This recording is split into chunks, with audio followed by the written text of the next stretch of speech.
નમસ્કાર દોસ્તો, સ્વાગત છે આપ સર્વનું તમારી પોતાની YouTube channel ocean coaching classes પર।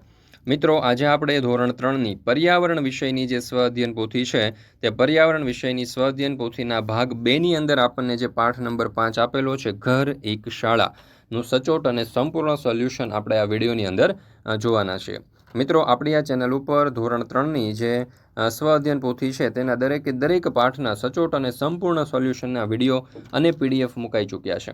આ વિડીયો અને પીડીએફનો અભ્યાસ કરવા માટેની લિંક તમને નીચે ડિસ્ક્રિપ્શન બોક્સની અંદર મળી જશે, તો જરૂરથી તેનો અભ્યાસ કરી લેજો। સાથે સાથે આપણા વોટ્સઅપ ગ્રુપમાં પણ જોડાઈ જજો, જેથી કરીને સ્વ અધ્યયન પોથીના સોલ્યુશનના આવનારા તમામ વિડીયો અને પીડીએફની લિંક તમને વોટ્સઅપ પર પ્રાપ્ત થતી રહે।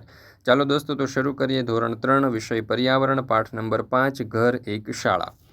એમાં પહેલો પ્રશ્ન છે, પ્રશ્નોના જવાબ લખો। પહેલો સવાલ, તમારું નામ શું છે? તો અહીંયા મેં લખ્યું છે કે મારું નામ પૂજા છે, પણ તમે અહીંયા તમારું નામ લખી શકો। તમારા કુટુંબમાં કોણ કોણ છે? તો મારા કુટુંબમાં મમ્મી, પપ્પા, દાદા, દાદી અને હું છું। બીજું, તમારા પપ્પા કયો ધંધો અથવા કામ કરે છે? તો મારા પપ્પા વેપાર કરે છે। ચોથું, તમારા ઘરના વડીલો તમને વાર્તાઓ કહે છે કઈ કઈ? તો જવાબ આવશે કે હા, જેમ કે પંચતંત્રની વાર્તાઓ, રામાયણ અને મહાભારતની વાર્તાઓ કહે છે। તમે ખુશ હોય ત્યારે શું કરો છો? તો જ્યારે હું ખુશ હોઉં છું ત્યારે ગીતો સાંભળું છું અને મારા મિત્રો સાથે રમું છું। છઠ્ઠું, શું તમારા કુટુંબમાં કોઈ નિયમો છે? કયા કયા? તો જવાબ આવશે કે હા, મારા કુટુંબમાં નિયમો છે, જેમ કે સમયસર ઉઠવું, ભોજન પહેલાં હાથ ધોવા, વડીલોનો આદર કરવો, પ્રાર્થના કરવી અને સમયસર સૂઈ જવું। મિત્રો, ધોરણ 3થી 10ની જે નવી સ્વ અધ્યયન પોથી છે 2025-26ની, તે નવી સ્વ અધ્યયન પોથીના દરેક વિષયના કલરફુલ સોલ્યુશનની પીડીએફ હવે તમે તમારા વોટ્સઅપ પર પણ મંગાવી શકો છો। અને વોટ્સઅપ પર પીડીએફ મંગાવવા માટે આજે જ સંપર્ક કરો 7046222254 નંબર ઉપર, અથવા તો આપણી એપ્લિકેશનનું નામ છે ઓશન કોચિંગ ક્લાસીસ। આ એપ્લિકેશન ડાઉનલોડ કરી અહીંયાથી પણ તમે આ સોલ્યુશનની પીડીએફ મંગાવી શકો છો। તો જરૂરથી આ જે પીડીએફ છે તે મંગાવી લેજો, તમારી સ્વ અધ્યયન પોથીના સોલ્યુશન માટે, પરીક્ષાની તૈયારી માટે તમને ખૂબ જ ઉપયોગી થશે। પ્રશ્ન નંબર 2, જોડકા જોડો। તમારા પપ્પાના પપ્પા તો દાદા, તમારા પપ્પાના ભાઈ એટલે કાકા, તમારા મમ્મીના સાસુ તો દાદી, તમારા મમ્મીની બહેન તો માસી અને તમારા મમ્મીના ભાઈ તો મામા। ત્યાર પછી છે પ્રશ્ન નંબર 3, તમારા કુટુંબના સભ્યોના નામ નીચે આપેલ બોક્સમાં લખો। ચાલો, તો દાદા ગોવિંદભાઈ, દાદી કંચનબેન, મમ્મી પપ્પા પરેશભાઈ, મમ્મી હેતલબેન, કાકા દિવ્યેશભાઈ અને કાકી મનસ્વીબેન। હવે એમાં ગ્રીવા અને મિત એટલે કે મમ્મી અને પપ્પાના 2 બાળકો ગ્રીવા અને મિત, જ્યારે દિવ્યેશભાઈ અને મનસ્વીબેન જે છે એમનું પુત્ર કુશ। ચાલો, ત્યાર પછી છે પ્રશ્ન નંબર 4, ઘરમાં જે કામમાં તમે મદદ કરતા હોય તેવા કાર્ય સામે ખરાની નિશાની કરો।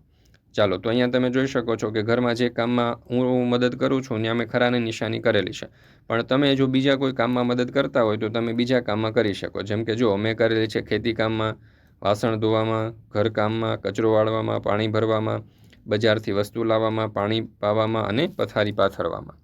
ત્યાર પછી છે પ્રશ્ન નંબર 5, અહીં કામની યાદી આપેલી છે, તમારા ઘરમાં આપેલ કામોમાં જે સભ્ય કરતા હોય તેની સામે ખરાની નિશાની કરો। તો વાસણ ધોવાનું કામ તો એ મમ્મી, બહેન, કાકા અને દાદી, કપડાં ધોવા તો એ મમ્મી, બહેન, કાકી અને દાદી, પાણી ભરવું તો પપ્પા, મમ્મી, ભાઈ અને દાદા, રસોઈનું કામ તો કે મમ્મી અને કાકી, પથારી પાથરવાનું તો પપ્પા, મમ્મી, કાકી અને દાદી, ખેતરનું કામ તો પપ્પા, મમ્મી, ભાઈ, કાકી અને દાદી। એવી રીતે દરેક કામ કોણ કોણ કરે છે અહીંયા ટીક કરેલી છે, પણ તમે તમારા ઘરમાં જે કામ થતા હોય એ પ્રમાણે પણ તમે ટીક કરી શકો। પ્રશ્ન નંબર 6, તમારા વિચારો લખો। તમારા ઘરમાં રોજ જમવાનું બનાવનાર સિવાય જો બીજું કોઈ જમવાનું બનાવે તો ઉત્તર, જો ઘરમાં એક નવો જ આનંદ છવાઈ જાય, સૌ આતુરતાથી રાહ જુએ કે શું ખાસ બનશે, સ્વાદ જુદો પડે તો હસતા હસતા બધા માણે, આ રીતે ઘરનું વાતાવરણ આનંદમય બની જાય। બીજું, 15 દિવસ સુધી ઘરમાં કચરા પોતાનું કામ ન કરવામાં આવે તો ઘરમાં ભારે ગંદકી ફેલાઈ જાય, કચરામાંથી દુર્ગંધ આવવા લાગે અને માખી મચ્છર વધે, ઘરમાં રહેવું મુશ્કેલ થઈ જાય અને રોગચાળો ફેલાવાનો ભય ઊભો થાય અને સફાઈ વિના આરોગ્ય ખતરામાં પડે।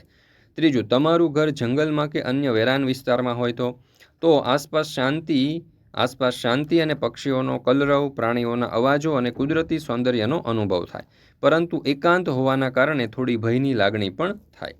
ત્યાર પછી ચોથું, ઘરમાં 7 દિવસ સુધી કોઈ જ સભ્ય કામ ન કરે તો તો ઘરમાં ગંદકી અને અવ્યવસ્થા ફેલાય, જમવાનું બને નહીં, કપડાં ધોવાય નહીં, ઘરના કામો અધૂરા રહી જાય, સૌને મુશ્કેલી પડે અને કામ વગરનું ઘર રહેવા અયોગ્ય બની જાય. 5મું, ઘરના કોઈ પણ સભ્ય કામ કરવા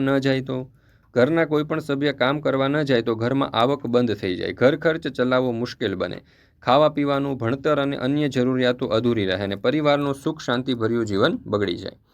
ત્યાર પછી પ્રશ્ન નંબર 7, નીચેના વિધાનો ખરા છે કે ખોટા તે જણાવો. પહેલું, કુટુંબમાં અમુક સભ્યોના ચહેરા કે વાળમાં સમાનતા જોવા મળે છે, તો જવાબ આવશે હા, સાચું. બીજું, નાના કુટુંબમાં ઘણી જ અગવડતા પડે છે, તો ખોટું. ત્રીજું, કુટુંબ આપણને આદરની ભાવના શીખવે છે, તો સાચું. ચોથું, વડીલોનું હંમેશા સન્માન કરવું જોઈએ, તો સાચું. અને 5મું, ઘરના કામમાં આપણે મદદ કરવી જોઈએ નહીં, તો જવાબ આવશે ખોટું.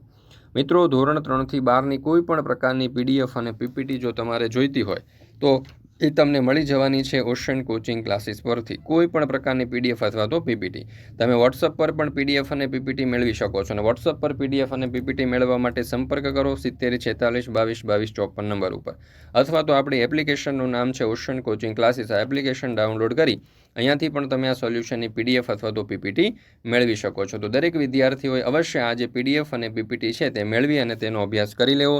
તમારી પરીક્ષાની તૈયારી માટે દોસ્તો તમને ખૂબ એટલે ખૂબ જ ઉપયોગી થશે. વિડીયો પસંદ આવ્યો હોય તો લાઇક કરવાનું, તમારા મિત્રો સાથે શેર કરવાનું અને આપણી આ ચેનલને સબસ્ક્રાઈબ કરવાનું ભૂલશો નહીં.